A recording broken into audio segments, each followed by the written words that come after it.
زحزح عن النار وأدخل الجنة فقد فاز وما الحياة الدنيا إلا متاع الغرور.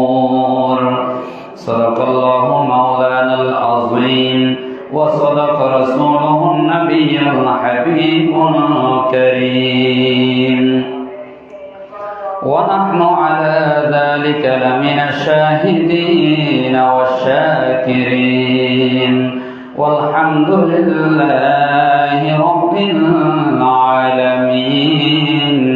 ربي صل وسلم وبارك عليه. قال الله تعالى في شان حبيبه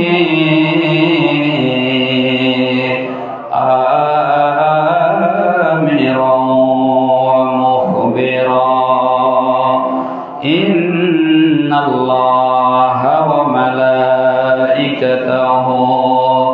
يصلون على النبي يا أيها الذين آمنوا صلوا عليه وسلموا تسليما.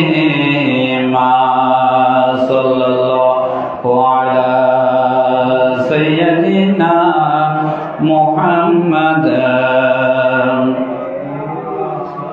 اللهم صل على سيدنا مولانا محمد وعلى آل سيدنا مولانا محمد. يا رسول الله حبيب خالق कहता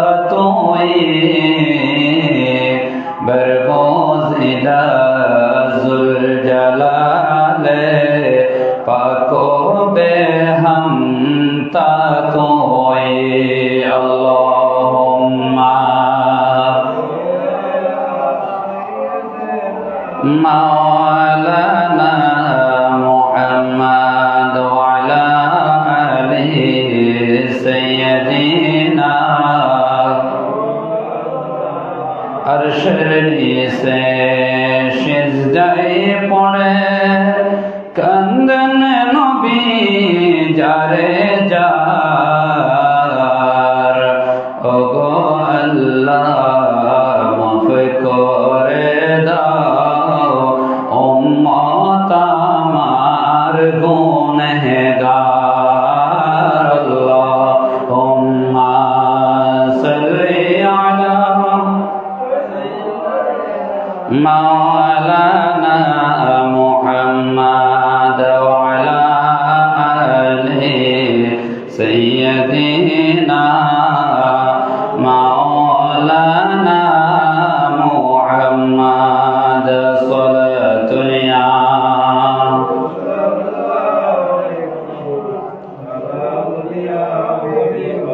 ला रब्बिल अर्श जिसको जो मिला उनसे मिला।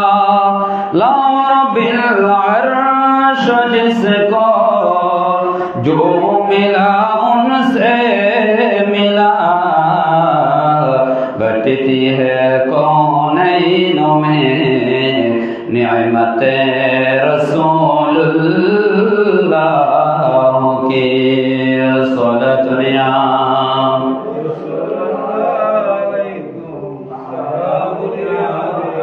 अजब रंग पर है बहार मदीना के सब जन्नती है नसारे मदीना।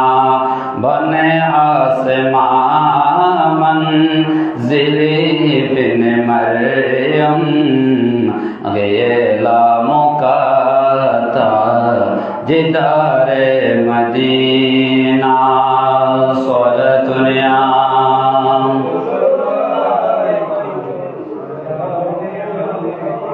হুয়াল হাবিবুল্লাযী তুরজা শাফাআতুহু লিকুল্লি হাওলিন মিনাল আহওয়ালি মুকতাহিমি সালাতুন ইয়া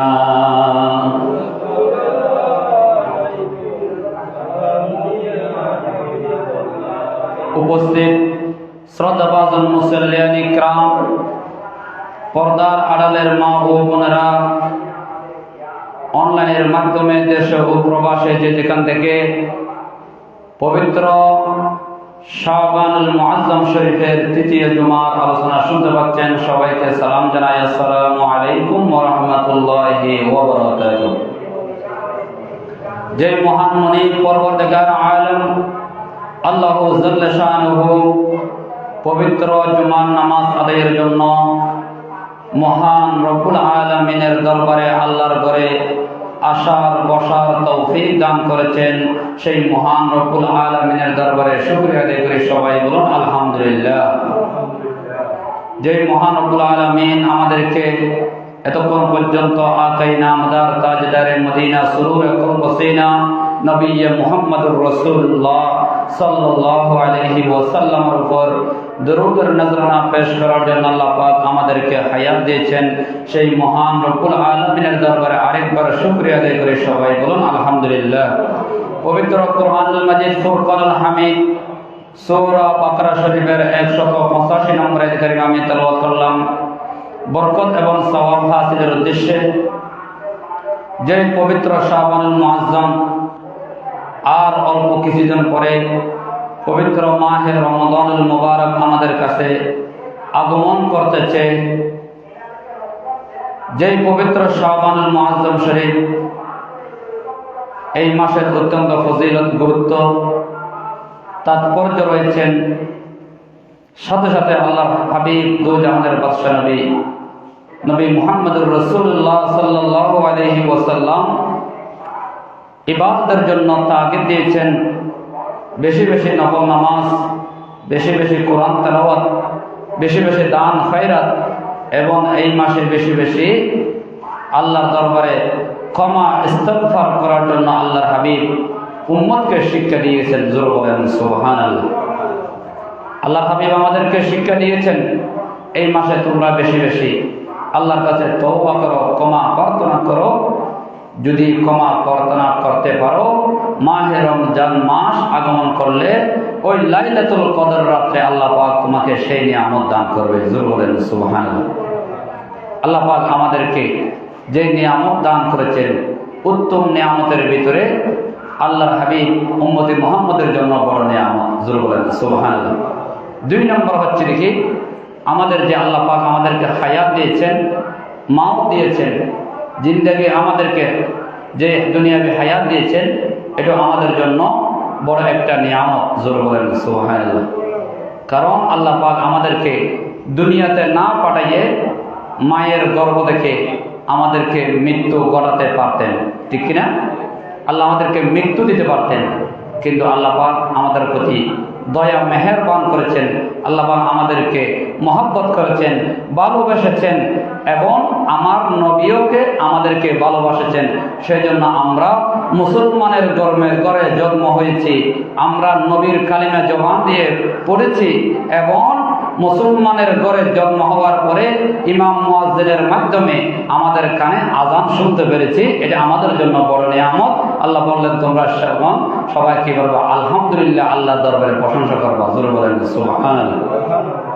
এটা আমাদের জন্য বড় নিয়ামত।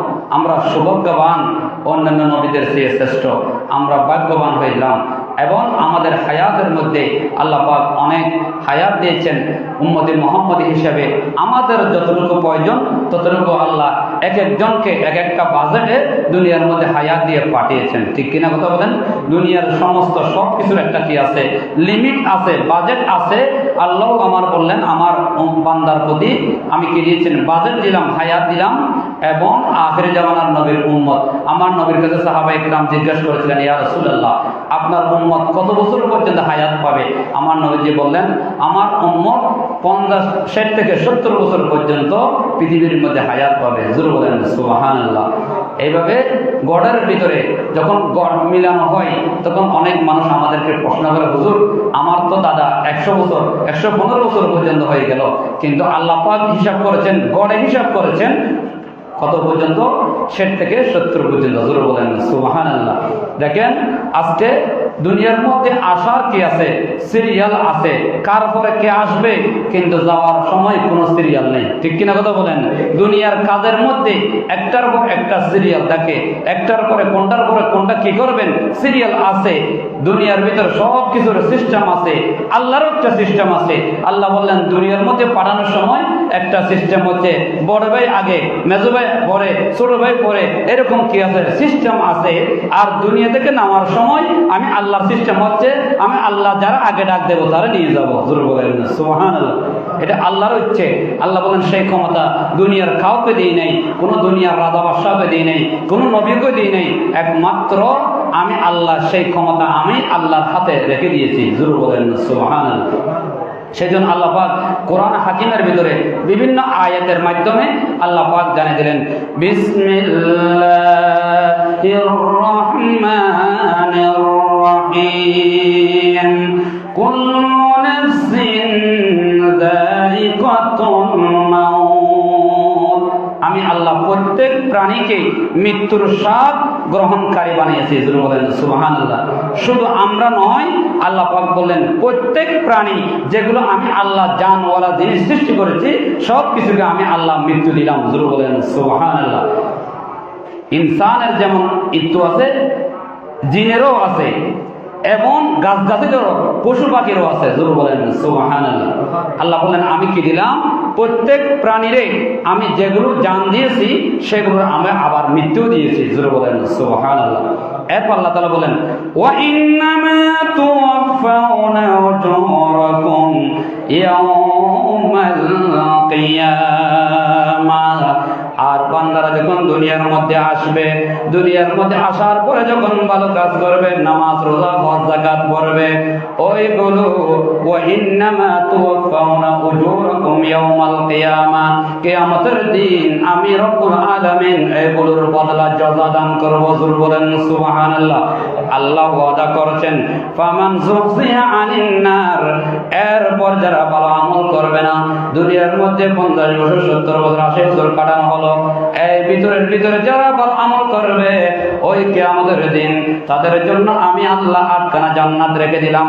ফামান যুযিহা আনিন নার ওয়া উদখিলাল জান্নাহ, তাদের জন্য জান্নাত। আর যারা খারাপ আমল করবে, ভালো আমল করবে না, ফামান যুযিহা আনিন নার, আর তাদেরকে জাহান্নাম ব্যবস্থা রাখা হয়েছে। আল্লাহ বললেন যারা জান্নাতে যাবেন তাদেরকে জাহান্নাম তাদের থেকে দূরে রাখা হবে। তখন ওই সময় কিয়ামতের দিন বান্দা বলবেন, আল্লাহ আমার পরিবারের ভিতরে আমার মা ছিল, বাবা ছিল, দাদা ছিল, আমার কন্যা সন্তান ছিল, আমার ছেলে সন্তান ছিল, তাদের কি অবস্থা আমার একটু দেখার জন্য সুযোগ দাও। আল্লাহ বললেন, না না, তোমার জন্য যেখানে নির্ধারণ করা হয়েছে ওই স্থানের ভিতরে তোমাকে চিরকাল থাকতে হবে। জোরে বলেন সুবহানাল্লাহ।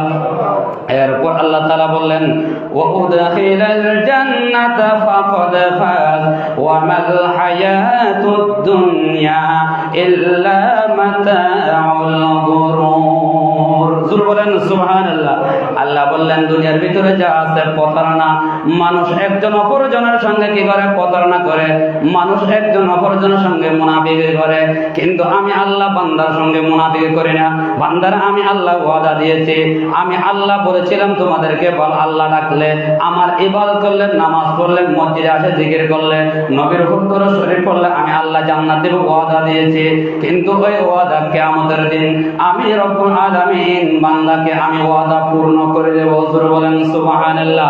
আল্লাহ বললেন বান্দা দুনিয়ার পথের মধ্যে, দুনিয়ার প্রতারণার মধ্যে তোমরা পড়িও না। এই যদি এখান থেকে বেঁচে থাকতে পারো, আমি আল্লাহ তোমার জন্য আটখানা জান্নাত রেখে দিলাম। ওই জান্নাতের ভিতরে আমি আল্লাহ তোমার জন্য কোটি কোটি নিয়ামত দান করে দিলাম। হুজুর বলেন সুবহানাল্লাহ। আল্লাহ বললেন দুনিয়ার ভিতরে একটা দুনিয়াবি হায়াত, এটা আলমে দুনিয়া, আর কবরের জীবন হচ্ছে আলমে বরজখ। হুজুর বলেন সুবহানাল্লাহ। এটা আরেকটা জগৎ, আর দুনিয়া হচ্ছে আরেকটা জগৎ। দুনিয়ার সঙ্গে আখিরাতের কোনো কি নেই, কোনের মধ্যে সম্পর্ক থাকবে না। আর দুনিয়ার ভিতরে যদি ভালো করতে পারো, তাহলে আখিরাতের মধ্যে তুমি ভালো থাকবা। হুজুর বলেন সুবহানাল্লাহ। সেই জন্য বললেন আলমে বরজখ। আলেমে বরজখ কারে বলে? যখন মৃত্যু থেকে যেদিন কবর দেবে সেই দিন থেকে কিয়ামত পর্যন্ত ওঠা পর্যন্ত ওই কবরের মধ্যে শুয়ে থাকা, আরামের ঘুম করা, ওটার নামকে আলমে বরজখ বলে। হুজুর বলেন সুবহানাল্লাহ। আল্লাহ বললেন আমি মানুষের যদি মৃত্যু না দিতাম, নবীদেরকে মৃত্যু না দিতাম, পৃথিবীর ভিতরে মানুষের কি অবস্থা হতো? আমি বললাম আমি দুইটা জগৎ বানালাম, একটা দুনিয়ার জগৎ আর একটা আখিরাতের জগৎ। ওই আখিরাতের জীবনের ভিতরে আমি কবরের ভিতরে প্রত্যেকটা মানুষকে আমি জিন্দা রাখলাম। হুজুর বলেন সুবহানাল্লাহ। হুজুর বলেন না সুবহানাল্লাহ। শুধু জীবন্ত কেমন আমরা মুমিন মুসলমান তারা জীবিত না, না। আল্লাহ বললেন যারা বেঈমান ইহুদি খ্রিস্টান তাদের দুনিয়ার ডেড বডি কি হয়ে যায়। ইহুদি হিন্দু বৌদ্ধ যারা আছে তাদের বডি পুরানো করা হয়, তাদেরকে জ্বালিয়ে দেওয়া হয়, কিন্তু তাদের রূহ আমি আল্লাহ জিন্দা রাখলাম।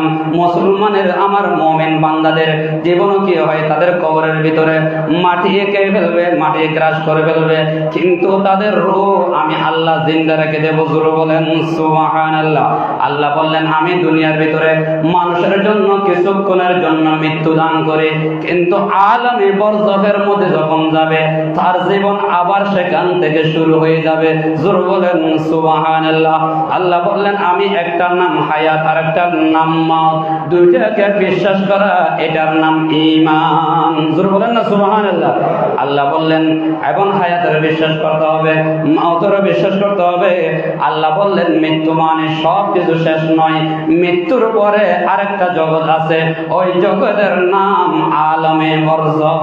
হুজুর বলেন না সুবহানাল্লাহ।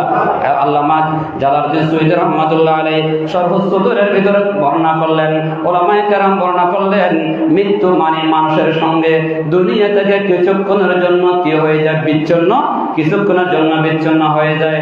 কবর যখন রাখবে, কবর রাখার সঙ্গে সঙ্গে কিছুক্ষণ পরে আবার জিন্দা হয়। হুজুর বলেন সুবহানাল্লাহ। সালাতুনিয়া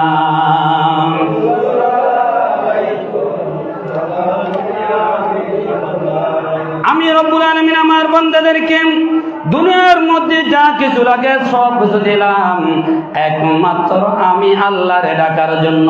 ঠিক কিনা কথা বলেন? আমার আল্লাহর ইবাদত করার জন্য। আল্লাহ তাআলা অন্যদের মধ্যে বলেন আল্লাযী খালাকাল মাউতা ওয়াল হায়াতা লিয়াবলুয়াকুম আইয়ুকুম আহসানু আমালা। হুজুর বলেন না সুবহানাল্লাহ। আমি আল্লাহ কি বললাম, হায়াত মাউত সব কিছু দিলাম, এর ভিতরে 50 বছর 60 বছর পর্যন্ত তুমি দুনিয়ার হায়াত পেয়েছো, এর ভিতরে তুমি কি করতেছো, ভালো মন্দ সব কিছু আমি কিয়ামতের দিন জাস্টিফাই করব, যাচাই বাছাই করব। এই দুনিয়া হচ্ছে আমাদের জন্য পরীক্ষার হল। হুজুর বলেন না সুবহানাল্লাহ। ওই পরীক্ষার মধ্যে যারা ভালো করতে পারবে, ভালো আল্লাহর সন্তুষ্ট করতে পারবে, কবরে যাওয়ার মধ্যে শান্তি। আল্লাহ বললেন কবরে যখন যাবে, তুমি যখন কবরের মধ্যে আলমে বরজখ, এটা কিয়ামতের প্রথম স্টেশন, প্রথম এবং স্থান। ওই স্টেশনের মধ্যে যারা পার হতে পারবে, কিয়ামত পর্যন্ত সব স্টেশন তার জন্য সহজ হয়ে যাবে। হুজুর বলেন সুবহানাল্লাহ। আল্লাহ বললেন বান্দা তুমি আমারে বলতে পারো, নিশরাতের মধ্যে তুমি ঘুমাও, আমি আল্লাহ তোমার জন্য রিজিকের ব্যবস্থা করে, তোমার নিঃশ্বাসের ব্যবস্থা করে, আমি আল্লাহ পানির ব্যবস্থা করে। আল্লাহ বললেন বান্দারে দুনিয়ার মানুষ আমি আল্লাহরে বলতে পারে, কিন্তু আমি আল্লাহ একটা মুহূর্তের জন্য তোমার তোমারে বলি নাই। তুমি রাত্রিবেলায় ঘুমিয়েছো, নামাজ পড়ে নাই, কিন্তু আমি আল্লাহ সহ্য করলাম। আল্লাহ তোমার জন্য, আমি আল্লাহ বলে আমার বান্দা গুনাহ করেছেন, আমি আল্লাহ সহ্য করতেছি। দুনিয়ার যদি সন্তান যদি কি করে, বাবার সঙ্গে বেয়াদবি করে, মা বাবা কিনে সহ্য করে নেয়, আমার আল্লাহ গুনাহ করলেও আমি আল্লাহ বরদাস্ত করে নি। জোরে বলেন সুবহানাল্লাহ। আমার বান্দা যখন ঘুমাই, আমার বান্দার কি হয়ে যাবে, নাকের ছিদ্র দিয়ে কি হবে, কানের ছিদ্র দিয়ে কি হবে, বান্দা সকালবেলা উঠে রিজিকের ব্যবস্থা করতে হবে, পানির ব্যবস্থা করতে হবে, আমার বান্দার জন্য বাতাসের ব্যবস্থা করতে হবে। আল্লাহ বললেন সব কিছু তুমি বান্দার জন্য আমি আল্লাহ গোলামি করে দিলাম। জোরে বলেন না সুবহানাল্লাহ, জোরে বলেন না সুবহানাল্লাহ। আমার রব্বুল আলামিন বললেন বান্দারে, এই কিছু সৃষ্টি করেছে একমাত্র তোমার জন্য, সব কিছু গোলামি তোমার জন্য। আসমান তোমার গোলামি করবে, জমিন তোমার গোলামি করবে, বাতাস তোমার গোলামি করবে। দুনিয়ার মানুষ যখন বাবার ডাকবে আব্বা বলে যখন ডাকে, সন্তান যখন বাবা ডাকে, ওই বাবার অন্তরের মধ্যে শান্তি লাগে। আল্লাহ বললেন আমার কোনো সন্তান নেই, আমার কোনো ভয় নেই। ইহুদিরা কিন্তু তিন খোদা মানে, আমরা মুমিনগণ এক খোদা আল্লাহর মানি। জোরে বলেন না সুবহানাল্লাহ। আল্লাহ যখন বান্দা বললেন, আল্লাহ বললেন বান্দারে তুমি যখন আল্লাহ বলে যখন ডাক দেবা, আমার ইসমে আজম নামে যখন ডাক দেবা, আমি রব্বুল আলামিন তোমার ওই ডাকের শান্তিতে আমি আল্লাহ শান্তি হয়ে যাই। জোরে বলেন না সুবহানাল্লাহ। কখনো তোমাকে যদি বলি হেদায়েতের আলো জ্বলে নিও কাছে তুলি, কখনো তোমাকে যদি বলি হেদায়েতের আলো জ্বলে নিও কাছে তুলে, দয়া করো মায়া করো, দয়া করো মায়া করো, ওহে দয়াবান তুমি রহমান, তুমি দয়াবান। জোরে বলেন না সুবহানাল্লাহ। আল্লাহ বলেন বান্দারে তোমারে ভুলে নাই, একটা সেকেন্ডের জন্য ভুলে নাই। দুনিয়ার মানুষ একজন অপরজনে বলতে পারে, কিন্তু আমি আল্লাহ তোমার যখন জন্য অসন্তুষ্ট হয়ে যায়, মাঝে মাঝে তোমারে রোগ ব্যাধি বিপদ পালাই, তুমি যেন আল্লাহর রাস্তার মধ্যে চলে আসতে পারো। জোরে বলেন না সুবহানাল্লাহ। আল্লাহ বললেন ওই মৃত্যুর ভয় তোমার অন্তরের মধ্যে রাখতে হবে। মানুষের প্রতি হাদিসে পাকের মধ্যে আছে, মুসলিম তিরমিজি শরীফের মধ্যে আছে, আমার নবীজি বললেন প্রত্যেক বান্দা আমার উম্মতকে ডেইলি 5 বার কবরে তারে তালাশ করে। জোরে বলেন না সুবহানাল্লাহ। ওই কবরে প্রতিদিন 5 বার আমাদের ঘরের মধ্যে যায়। আমি অন্ধকার কবর, আমার এখানে মধ্যে কোনো আলো নাই, আমার অন্ধকারের ভিতরে সব বিশ্বর জায়গা, তুমি যদি ভালো আমল করতে পারো, ভালো কিছু নিয়ে আসতে পারো, আমার মাটির ঘর এখানের ভিতরে তোমার আমলের কারণে আলোকিত হয়ে যাবে। জোরে বলেন সুবহানাল্লাহ, জোরে বলেন না সুবহানাল্লাহ। এই আমল যদি করতে পারি তাহলে আমাদের জন্য কি হয়ে যাবে, কবর এটা জান্নাতের বাগিচা হয়ে যাবে। জোরে বলেন সুবহানাল্লাহ। সূরা জুমার 8 নম্বর আয়াতের মধ্যে আবার আল্লাহ তাআলা বলেন, কুল ইন্নাল মাউতাল্লাযী তাফিরুনা মিনহু ফাইন্নাহু মুলাকীকুম সুম্মা তুরাদ্দুনা ইলা আলিমিল গায়বি ওয়াশ শাহাদা। জোরে বলেন না সুবহানাল্লাহ। আমরা যে মৃত্যু থেকে পলায়ন করতে চাই, আল্লাহ বললেন দুনিয়ার যেখানে থাকো না কেন তোমরা মৃত্যু থেকে পলায়ন করতে পারবে না। তোমরা যদি মাটির নিচে সন্দুকের নিচে যদি তুমি ঘর করে থাকো, আমার মালাকুল মউত সেখানের মধ্যে হাজির হয়ে যাবে। জোরে বলেন সুবহানাল্লাহ। সেই জন্য আল্লাহ তাআলা বলেন কুল ইন্নাল মাউতাল্লাযী তাফিরুনা মিনহু ফাইন্নাহু মুলাকীকুম। মালাকুল মউত যখন তোমার যখন সামনে উপস্থিত হয়ে যাবে, আসসালামু আলাইকুম তোমার সালাম করবে, এরপর তোমার জন্য আর কি করবে না, অপেক্ষমান করবে না, সাথে সাথে ওই আজরাইলের সঙ্গে মুলাকাত করে তোমার জান কবজ হয়ে যাবে। জোরে বলেন সুবহানাল্লাহ। আর নবীদের জন্য, যারা আল্লাহর পয়গম্বর নবী রাসূল ছিল, তাদের জন্য মুলাকাত করে ওই কি গেল, তাদের জন্য অপেক্ষমান ছিল, কথাবার্তা বলতো। আমার নবীর উম্মতের জন্য কেউ অপেক্ষমান করবে না। জোরে বলেন সুবহানাল্লাহ। মালাকুল মউত আজরাইল আসলে আমাদের ঘরে, আমাদের ঘর যদি শক্ত করে বাঁধে রাখি, যদি বলে যে হুজুর আজরাইল ঢুকতে পারবে না, কোন এগুলো অসম্ভব। আল্লাহ বলছেন যেখানে থাকো সেখানে আজরাইলের সঙ্গে তোমার মোলাকাত করতে হবে। জোরে বলেন সুবহানাল্লাহ। যদি ঘরের দরজা বন্ধ করো, সেখানে থাকো, সন্দুকের ভিতরে থাকো, সেখানেও আজরাইল যাবে। বাংলাদেশের কোনায় নয়, আমেরিকার নয়, পৃথিবীর যে কোনা থাকে না কেন, তোমার সেখানে মৃত্যু হয়ে যাবে। জোরে বলেন সুবহানাল্লাহ। এরপর আল্লাহ তাআলা আবার বললেন, আইনামা তাকুনু ইউদরিকুমুল মাউত ওয়ালাউ কুনতুম ফি বুরুজিন মুশাইয়াদা। জোরে বলেন সুবহানাল্লাহ। আল্লাহ বললেন, বান্দা তুমি যখন মৃত্যু দেখে সবাই বাঁচতে চায়, দুনিয়ার মধ্যে 2 দিন 3 দিন বাঁচতে সবাই চায়, ঠিক কিনা কথা বলেন? এমনি তাড়াতাড়ি কেউ মরতে চায় না। হুজুর আমি এখনো বুড়া হই নাই, ঠিক কিনা? আমি এখনো ছোট বুড়া হই নাই, দুনিয়ার মধ্যে সবাই থাকতে চায়। আল্লাহ বললেন, আমি যখন হায়াতের বাধা যখন তোমার শেষ হয়ে যাবে, মালাকুল মউত আজরাইল যখন তোমার সামনে যাবে, তখন তুমি দুনিয়ার এমপি, মন্ত্রী, ম্যাজিস্ট্রেটও দেখানো হবে না। আমি আল্লাহর ডাকা দেওয়ার সঙ্গে সঙ্গে আজরাইল তোমার রূহ এমন ভাবে টান নিয়ে যাবে, যেমনি ভাবে একটা জীবন্ত ছাগল যখন কি হয় যাবে, সারা যখন সামনে সামনে চামড়াগুলো চলে চলে যখন তার উপর লবণ দেওয়া হয়, যে এরকম কষ্ট হয় না কেন, তোমার রূহ যখন টান দেবে এইরকম তোমার কষ্ট অনুভব করতে হবে। জোরে বলেন সুবহানাল্লাহ। এটা যারা বদকার হয় আর যারা নেককার, তাদের মধ্যে এমন ভাবে আমার নবীজি বললেন, একটা ময়দার বস্তা থেকে একটা চুল যখন ময়দার বস্তার মাঝখান থেকে নেবে, ময়দার বস্তার তেমন কোনো খবর হবে না। ঈমানদারের রূহ বাইর হবে, আজরাইল দেখার সঙ্গে সঙ্গে রূহ বাহির হয়ে যাবে। জোরে বলেন সুবহানাল্লাহ। জোরে বলেন না সুবহানাল্লাহ। এটা ঈমানদারের পরিচয়।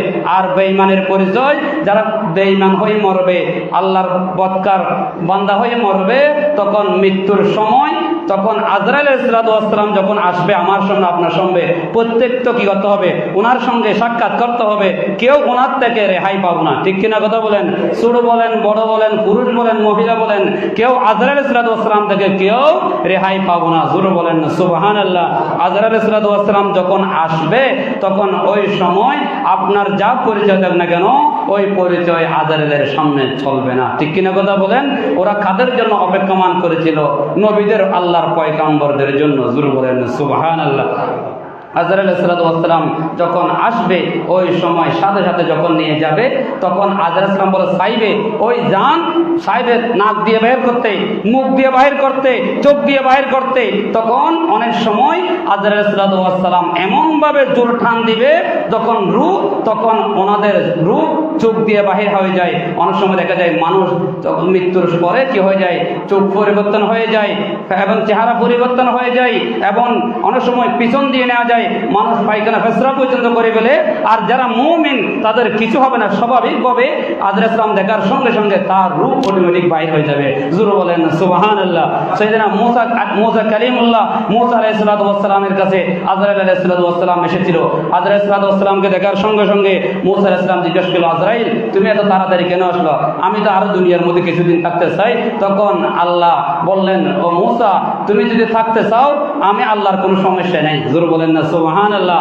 তখন ওই সময় আজরাইল আলাইহিস সালামকে এমন ভাবে একটা থাপ্পড় মেরেছিল, আজরাইলের একটা চোখ পর্যন্ত খুলে ফেলেছিল। জোরে বলেন না সুবহানাল্লাহ।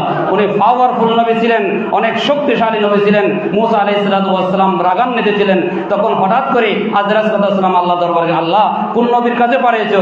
আমার মারি তো চোখ একটা কানা করে দিয়েছে, যার বাড়ারি করে দিয়েছে, এখন তো কোন ঝামেলা পড়লাম। আল্লাহ বললেন, ওনার কাছে গেছো, আদবের সঙ্গে কথা বলবি, উনি আল্লাহর পয়গম্বর নবী। জোরে বলেন না সুবহানাল্লাহ। নবীদের সঙ্গে কোনো বিয়াদবি চলে না, দুনিয়ার মধ্যে চলে না, তোমরা ফেরেশতাও নবীর সঙ্গে বিয়াদবি চলবে না। জোরে বলেন না সুবহানাল্লাহ। এরপর আল্লাহ আবার অর্ডার করলেন, ও মুসার কাছে তুমি আবার যাও, আমি আল্লাহ ওহী পাঠাচ্ছি। ওই মুসা আলাইহিস সালামের সামনে একটা গরুর বাছুর আছে, ওই গরুর বাছুরের উপর মুসা আলাইহিস সালামের ডান হাত যেন গরুর বাছুরের উপর দে, যখন ওই গরুর বাছুরের উপর যখন হাত দেবে, গরুর যে নিচের পশম আছে তার পশম হাতের মধ্যে বাঁচবে, যত পশম আছে মুসা আলাইহিস সালামের হায়াত আমি ততটুকু পর্যন্ত আমি আল্লাহ বাড়াই দেবো। জোরে বলেন না সুবহানাল্লাহ। আর জোরে বলেন সুবহানাল্লাহ। এই কথা শোনার সঙ্গে সঙ্গে মুসা আলাইহিস সালাম বলেন, আল্লাহ তুমি যে আমারে এত নিয়ামত দান করেছো, আমি বুঝতে পারলাম আমার দুনিয়ার আর দরকার নাই, আমি আল্লাহ তোমার দরবারে চলে যাবো। জোরে বলেন না সুবহানাল্লাহ। তখন আজরাইল আলাইহিস সালাম যখন আসলেন, সাথে সাথে মুসা আলাইহিস সালাম বললেন, আমার টান দিতে হবে না, আমি তো আল্লাহর একজন পয়গম্বর খলিলুল্লাহ, আমার রূহ টান দিতে হবে না, আমার রূহ অটোমেটিক তোমার বাহির করে দেবো। জোরে বলেন না সুবহানাল্লাহ। এইভাবে আল্লাহর ওলিদের, নেককারদের, বান্দাদের তাদের রূহ অটোমেটিক বাইর হয়ে যাবে, আর যাদের বদকার তাদের রূহ যাবে, কব্জ হবে, অনেক কষ্ট হয়ে যাবে। ঠিক কিনা কথা বলেন? সেই জন্য আমার নবীজি বললেন কিয়ামতের দিন সব শেষ হয়ে যাবে। কুল্লু মান আলাইহা ফান ওয়া ইয়াবকা ওয়াজহু রাব্বিকা যুল জালালি ওয়াল ইকরাম ফাবিআইয়ি আলাই রাব্বিকুমা তুকাজ্জিবান। জোর বলেন না সুবহানাল্লাহ। সেদিন সব কিছু ধ্বংস হয়ে যাবে, কিন্তু আমি যুল জালাল, আমি রব্বুল আলামিন অবশিষ্ট রাখবো। জোর বলেন না সুবহানাল্লাহ। কিয়ামতের দিন সব কিছু, কুল্লু শাইইন হালিকুন ইল্লা ওয়াজহা, আমি আল্লাহ ছাড়া সব ধ্বংসশীল হয়ে যাবে, এমনকি আজরাইল সাল্লাল্লাহু আলাইহি ওয়াসাল্লামের মৃত্যু হয়ে যাবে। জোর বলেন না সুবহানাল্লাহ। যে আজরাইল আমাদের রূহ নেয়, সেই আজরাইলের একদিন মৃত্যু হয়ে যাবে। জোর বলেন না সুবহানাল্লাহ। আল্লাহ বলেন এই মৃত্যুর জন্য কি করতে হবে? আমাদের প্রস্তুত গ্রহণ করতে হবে। আল্লাহ বললেন আমি প্রত্যেকটা জিনিসের, দুনিয়ার মধ্যে মানুষ বানাই, প্রত্যেকটা জিনিসের কি দে? মেয়াদ দে। 1 বছর, 2 বছর, 3 বছর মেয়াদ আছে। ঠিক কিনা কথা বলেন? আল্লাহ বলেন আমাদেরও আল্লাহ একটা মেয়াদ দিয়েছেন, সময় দিয়েছেন। হুজুর কোথায় আছে? কোরআন পাকের মধ্যে আছে, ওয়ালি কুল্লি উম্মাতিন আজাল ফাইযা জাআ আজালুহুম লা ইস্তাখিরুনা সাআতাও ওয়া লা ইস্তাকদিমুন। জোর বলেন না সুবহানাল্লাহ। প্রত্যেক জিনিসের যেমন মেয়াদ হয়ে যায়, এটা বাস্ট হয়ে যায়। আল্লাহ বললেন এদিন যখন কিয়ামতের দিন বাস্ট হয়ে যাবে, তখন বিগ ব্যাং আমি আল্লাহ পৃথিবী ধ্বংস করে দেবো। জোর বলেন না সুবহানাল্লাহ। এটা সায়েন্টিস্টের বিষয়, যারা সায়েন্টিস্ট করে তাদের বিজ্ঞানী বিষয়। যখন আল্লাহ বিগ ব্যাং দেবে, তখন বিগ ব্যাংয়ের মাধ্যমে পৃথিবী কি করবেন? এই পৃথিবী ধ্বংস করে দেবে। আল্লাহ বলছেন ওয়ালি কুল্লি উম্মাতিন আজাল, তখন প্রত্যেক সম্প্রদায়ের এক একটা মেয়াদ দিয়েছেন। প্রত্যেক সম্প্রদায় সেই মেয়াদের ভিতরে আমি আল্লাহ ধ্বংস করে দিলাম। জোর বলেন না সুবহানাল্লাহ। এইভাবে আল্লাহ পাক বললেন কতদিন? ওয়ালাউ ইউআখিযুল্লাহু আন-নাসা বিজুলমিহিম এবং মা তারাকা আলাইহা মিন দাব্বাতিন ওয়ালাকিন ইউআখিরুহুম ফাইযা জাআ আজালুহুম। এভাবে আল্লাহ বলেন যখন কি করবে? যখন লোকদেরকে তাদের কাজে যখন পাকড়াও করবে, একজন অপরজনের কাজের মধ্যে থাকবে, আল্লাহ বললেন তোমরা দুনিয়ার মধ্যে যা কিছু করো না কেন, কিন্তু আমি আল্লাহর দরবারে না আসে পৃথিবীর মধ্যে তোমরা চিরকাল থাকতে পারবো না। এটা চিরস্থায়ী জীবন নয়, এটা ক্ষণস্থায়ী জীবন। জোর বলেন সুবহানাল্লাহ। আল্লাহর প্রিয় নবী সাল্লাল্লাহু আলাইহি ওয়াসাল্লাম, আমাদের নবী ইন্তেকালের 4 দিন আগে সাইয়েদনা জিবরিল আলাইহিস সালাতু ওয়াস সালাম এসে আমার নবীজির দরজা মোবারক, যারা হজে গিয়েছেন, যারা আল্লাহর ঘর হারাম তাওয়াক্কুল মদিনা শরীফ গিয়েছেন, একটা আমার নবীর মসজিদ নবী শরীফের পাশে বাবে জিবরিল একটা দরজা আছে। জোর বলেন না সুবহানাল্লাহ। যেই দরজা দিয়ে আমার নবীর সঙ্গে কথা বলতেন সাইয়েদনা জিবরিল আলাইহিস সালাতু ওয়াস সালাম, যারা হজ পালন করতে গেছেন তারা সেই দরজা দিয়ে যায়। যখন নবীর জিয়ারত করে বাবে জিবরাইল, ওই বাবে জিবরাইলের সামনে যখন আমার নবীর দরজার সামনে যখন জিবরিল আলাইহিস সালাতু ওয়াস সালাম আমার নবী পৃথিবী থেকে পর্দা হওয়ার 4 দিন আগে যখন আসলেন, তখন আমার নবীজি বললেন মা আয়েশা সিদ্দিকা রাদিয়াল্লাহু তাআলা আনহাকে জিজ্ঞেস বললেন, মা আয়েশা তুমি একটু ভিতরের দিকে, ঘরের ভিতরে চলে যাও, আল্লাহর একজন মেহমান এসেছেন। সাইয়েদনা জিবরাইল আলাইহিস সালাতু ওয়াস সালাম এসেছেন, আমাকে আল্লাহ পাক ওহী পাঠিয়েছেন। জোর বলেন না সুবহানাল্লাহ। আর জোর বলেন সুবহানাল্লাহ। তখন দরজা যখন খুলে দেওয়া হলো, তখন সাথে সাথেই মালাকুল মাউত আজরাইল আলাইহিস সালাতু ওয়াস সালাম আমার নবীর দরবারের মধ্যে নিয়ে আসলেন। আমার নবী জিজ্ঞেস করলেন, ইয়া আখি জিবরাইল, তুমি তো আসলা, সাথে সাথে আজরাইলকে কেন নিয়ে আসলা? বলেন, ইয়া রাসূলুল্লাহ, আল্লাহ পাক আপনাকে কি দিয়েছেন?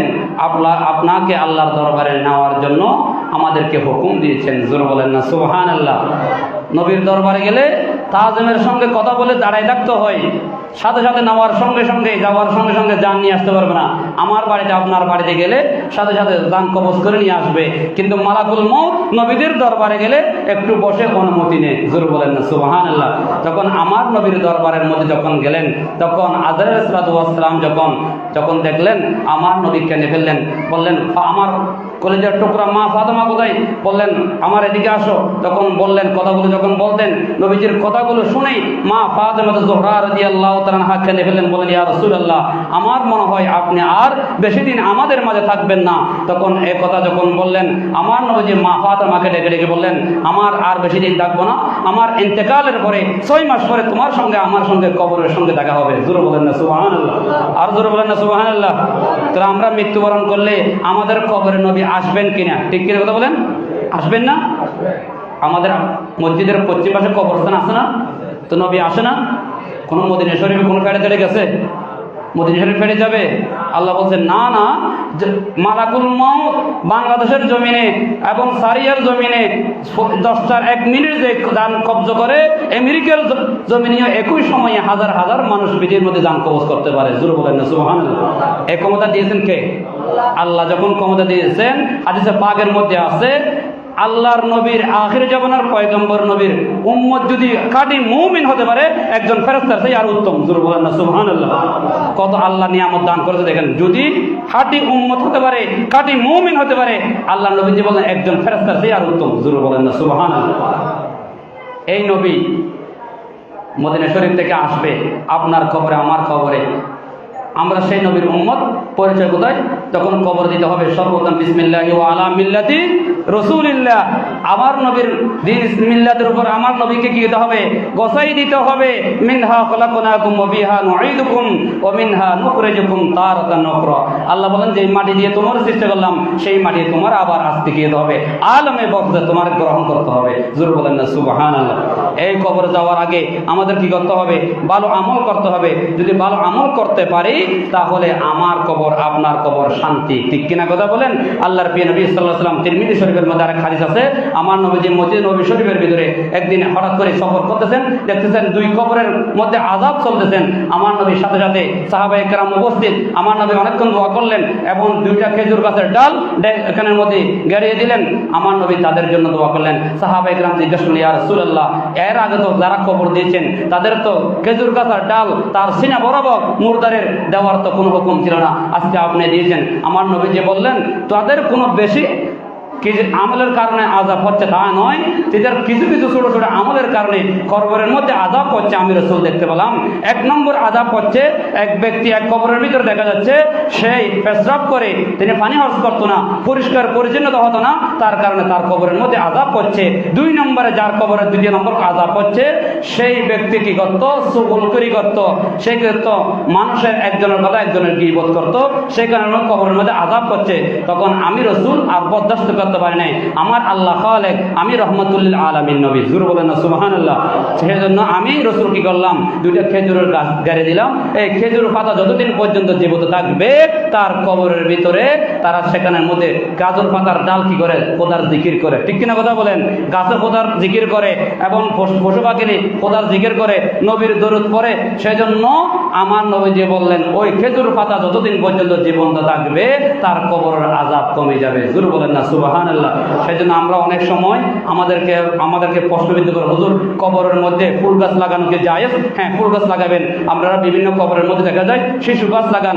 এমন গাছ লাগাবেন না যার কারণে কবরের মুর্দারের কবরের মাঝখান দিয়ে তার শিকড় চলে যায়, তখন ওই কবরের মুর্দার কষ্ট পায়। ঠিক কিনা কথা বলেন? আপনারা এমন গাছ রোপণ করবেন না। দেখা যায় আমাদের সমাজের মধ্যে কাঁঠাল গাছ, বিভিন্ন গাছ কবরের মাঝখানে রোপণ করে, এগুলো ইসলামের শরীয়ত জায়েজ বলে নেই। আপনি চতুর্দিকে বান্দার হিসেবে আপনি ব্যবহার করতে পারবেন। যে গাছ রোপবেন সেটা যেন ভিতর দিকে না যায়। এখন দেখা যায় অনেক গাছ রোপণ করি, সেই গাছের শিকড় কবরের মুর্দারের মাঝখান দিয়ে চলে যায়, সেই কবর মুর্দা কি ভাই কষ্ট পায়। এবং কবরস্থানের মধ্যে ফুল গাছ লাগানো যাবে। অনেক ভাই আরো প্রশ্ন করে, হুজুর কবরের মধ্যে ফুল দেওয়া যাবে জায়েজ কিনা? অবশ্যই ফুল দেওয়া যাবে। সেই ফুল খোদার জিকির করে, সেই ফুল নবীর জিকির করে, সেই ফুল যতদিন পর্যন্ত জীবন্ত থাকবে ততদিন পর্যন্ত কবরের আযাব মাফ হবে। জোরে বলেন না সুবহানাল্লাহ। আমরা মানুষ ওই নবী চিনি না, ওই ফুল গাছ গাছালি নবী চিনি, আল্লাহর চিনি। জোরে বলেন না সুবহানাল্লাহ। আল্লাহ পাক আমাদের প্রত্যেককে কবরের যে শাস্তি, কবরের ভয়কে অন্তর রেখে প্রত্যেককে ভালো আমল করার তৌফিক দান করুন। সকলে আমিন। আমার ভাই একটা প্রশ্ন করেছিল, হুজুর সামনে আগামী নির্বাচন, ঠিক কিনা কথা বলেন? এটা নির্বাচন, এটা আমাদের দেশের মধ্যে গণতন্ত্র, এটা রাজতন্ত্র নয়। এখন গণতন্ত্র, গণপ্রজাতন্ত্র, সবার ভোটে হয়। এখানের ভিতরে এই বছর একটা ভোট আছে। এই পর্যন্ত প্রায় 3বার ভোট হয়েছে, 3বার হবে, এই পর্যন্ত 3বার হবে। সর্বপ্রথম এই জিয়াউর রহমান মনে হয় সর্বপ্রথম করেছিল। আমার একটা প্রশ্ন করেছে এটা যায় আছে কিনা? যদি ওই এটা আব না এর মধ্যে একটা কি হয়, চুক্তি হয়, এটা একটা শর্ত থাকবে। এই শর্ত যদি আপনারা বলতেন, আমরা এগুলো কি করব? আমরা এগুলো পালন করব। যদি এখানের মধ্যে ইসলামের বিপক্ষে যখন যাবে তখন সেটা না, আমরা দেখবো না, সেটাকে ইসলামের শরীয়ত কোনো সাপোর্ট করে না। যখন কি যাবে ইসলামের বিপক্ষে যাবে, যখন সংসদের মধ্যে বিসমিল্লাহ থাকবে না, আল্লাহর নাম থাকবে না, ততক্ষণ আমরা ওটাকে সাপোর্ট করব না। ঠিক কিনা কথা বলেন?